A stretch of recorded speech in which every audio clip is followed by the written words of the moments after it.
Professor Hilton, o Rio Grande do Norte é seu. Tá bom.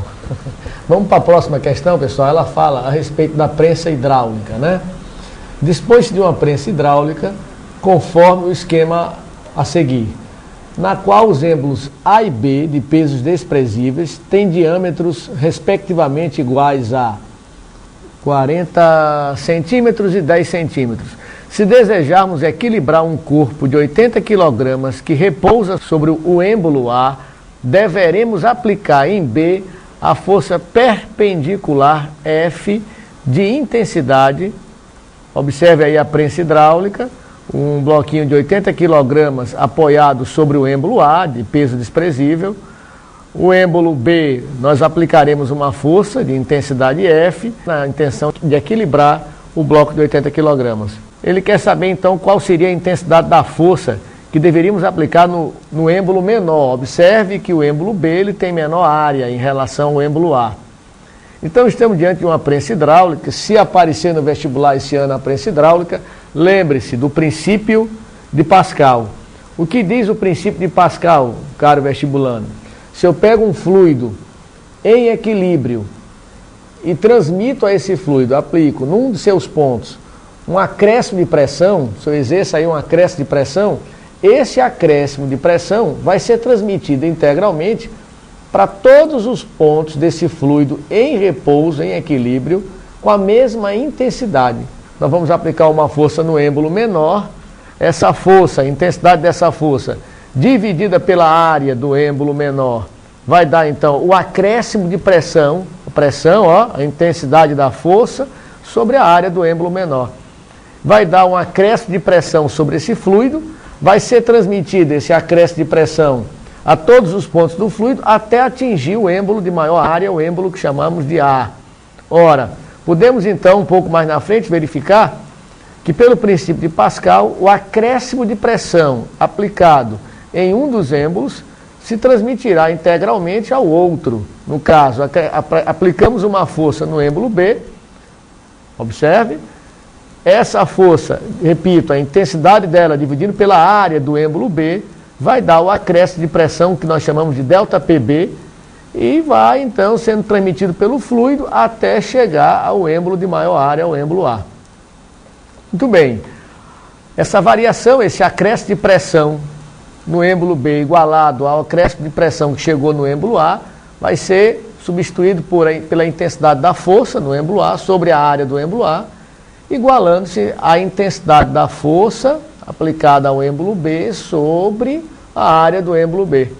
Ora, caro vestibulando, sobre o êmbolo A, você deve lembrar que existia um bloquinho de 80 kg.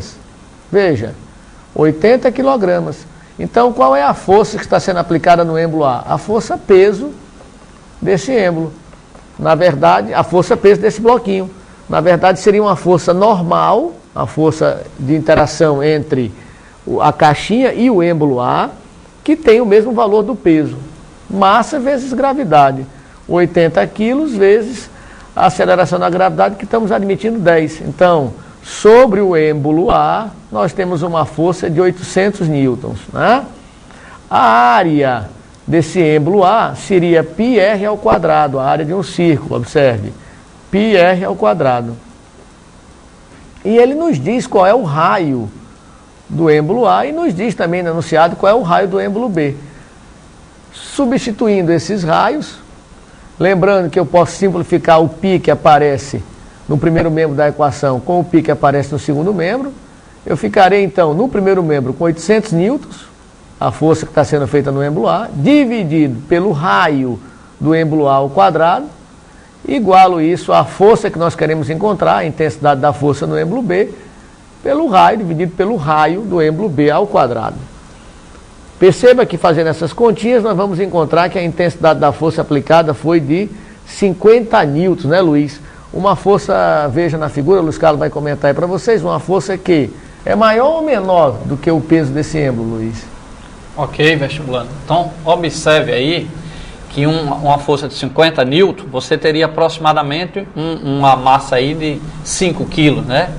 Então, você tem uma massa de 5 kg vezes a aceleração da gravidade, considerando aproximadamente 10, daria 50 newton. e no êmbolo do outro lado eu tinha uma massa de 80 kg, tá certo? Então, é por isso que existem aqueles elevadores que você aplica uma força menor e consegue, por exemplo, suspender um carro que tem um peso maior que sozinho você com certeza não conseguiria levantar aquele carro. Então, aí se baseia no princípio de Pascal, lógico, com uma tecnologia de ponta, estudada há vários anos por engenheiros e tudo, que desenvolve dessa forma aqueles elevadores automáticos que a gente aperta lá no botão.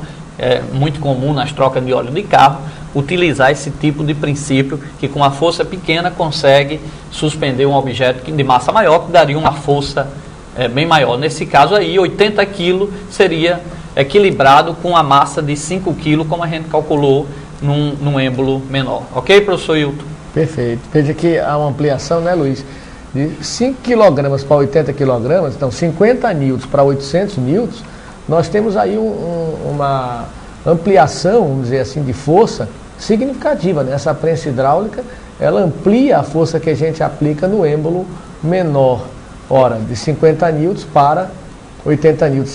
Essa relação de ampliação está também em função das áreas desses dois êmbolos, né? Da razão entre as áreas dos dois êmbolos.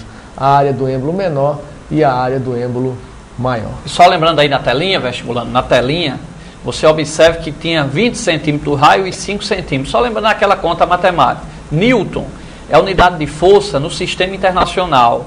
E raio, a distância no sistema internacional é metro. Mas como o certo, lógico, seria transformar esse raio para metros. Só que aqui, ó, nós temos raio de um lado e raio do outro. Centímetro e centímetro. Então vai cortar a unidade. Por isso que a gente deixou aqui 20 centímetros e 5 centímetros, sem ter que necessariamente fazer a transformação para metros, ok? Então lembre-se, quando você vai utilizar de um lado e do outro, então, em termos de análise dimensional, essas unidades vão ser cortadas, você pode trabalhar aí com centímetros, já que vai, como eu disse, uma vai anular a outra. Agora, lembrando que a unidade de distância no sistema internacional seria o metro, tá certo? Assim como em força, a unidade no sistema internacional seria o newton.